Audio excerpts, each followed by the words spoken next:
இருக்கிறாங்களான்னு முதல்ல கேட்போம். அதாவது படிச்ச பிள்ளைங்க ஸ்கூலுக்கு போற பிள்ளைங்களுக்கு சைக்கிள் மடிக்கணனை கொடுத்துட்டு இருந்ததை நிப்பாட்டினார். கருவுற்ற தாய்மார்களுக்கு சத்துணவை கொடுத்துட்டு இருந்ததை நிப்பாட்டினார். குழந்தை பிறந்த பிறகு கொடுக்கக்கூடிய கிட்ட வர்த்தி இல்லாம கொடுத்துட்டு இருக்காரு. ஊட்டச்சத்து 16 வயசு இளம் பிள்ளைங்களுக்கு ஸ்கூலுக்கு வந்து கொடுத்துட்டு இருக்கிறத நிப்பாட்டினார். பயிர் வகைகள், பாதாம் அதெல்லாம் வந்துட்டு நிப்பாட்டினார். குழந்தைக்கு பிறந்ததுக்கு அப்புறம் தாய்மார்களுக்கு ஊட்டச்சத்தை நிப்பாட்டினார். அப்புறம் குழந்தை பிறந்து முடிச்சு 1 வயசு வரைக்கும் அந்த பிள்ளை ஸ்ட்ராங்கா இருக்கணும்னு ஊட்டச்சத்து கொடுத்து நிப்பாட்டினார். எங்கேயும் குழந்தைங்க வந்து கல்யாணம் ஆகாம இருக்கே 18 வயசு தாலிக்கு தங்கத்தை நிப்பாட்டினாரு. அப்போ முதியோர் இல்லத்துக்கு முதியோர் இருக்க வேண்டாம், வீட்லயே இருக்கட்டும், அவங்களுக்கு ஒரு செலவுக்கு மாசம் அவங்க மருத்துவ செலவுக்கு வச்சுக்கலான்னு இருந்த 1000 ரூபாவை நிப்பாட்டிட்டாரு.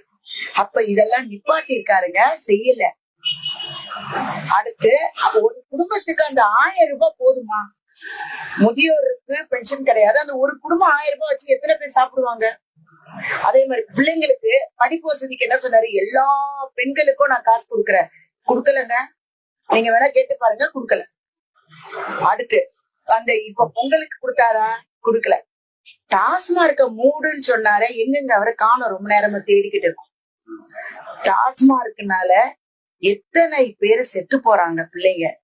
இன்னொன்னு, கஞ்சா பெருகி இருக்குங்க. தப்பா நினைக்காதீங்க. இப்ப எல்லா தாய்மார்களும் அவங்கவுங்க பிள்ளைகளுடைய பள்ளிக்கூட பைகளை செக் பண்ணுங்க. அதுல குளிப்புன்னு ஒண்ணு பேரு, தலகாணின்னு ஒண்ணு பேரு, அப்புறம் அது மாதிரி சின்ன சின்ன வஸ்துக்கள் வந்து மிட்டாயின் வடிவில் குழந்தைகள் 6ஆம் கிளாஸ் குழந்தைங்கள்ல இருந்து பாதிக்கப்படுறாங்க. அது உதடுக்கடியில வைக்கிறது. பிரைவேட் ஸ்கூல்ல, கவர்மெண்ட் ஸ்கூல்னு இல்ல, எல்லா ஸ்கூல்லயும் போதை நிரம்பி வழியுது. பாதுகாப்பு கிடையாது. 3 வயசு குழந்தைக்கும் பாதுகாப்பு இல்ல, 60 வயசு பொம்பளைக்கும் பாதுகாப்பு இல்ல. எங்க பார்த்தாலும் பாலியல் வன்கொடுமைகள், தொடர் பாலியல் சித்திரவதைகள். ஏன் கண்ணு காது மூடிக்கிட்டு இருக்காரா? உங்க வீட்டு பிள்ளைங்களுக்கு நடந்த சும்மா இருக்காரா? பெண்களுக்கு பாதுகாப்பு இல்ல. எங்க நடு தெருவுல 4 பேர் வெட்டி போட்டாங்களேங்க, வேற விட்டுருங்க. ஆம்ஸ்டான்ன்றது பெரிய தலைவர், அந்த கேஸ் என்னையாச்சு? லா அண்ட் ஆர்டர் 0, மக்களுக்கு கொடுக்க வேண்டிய நலத்திட்டங்கள் 0. அப்ப எதை வச்சு அவர் சொல்றாரு?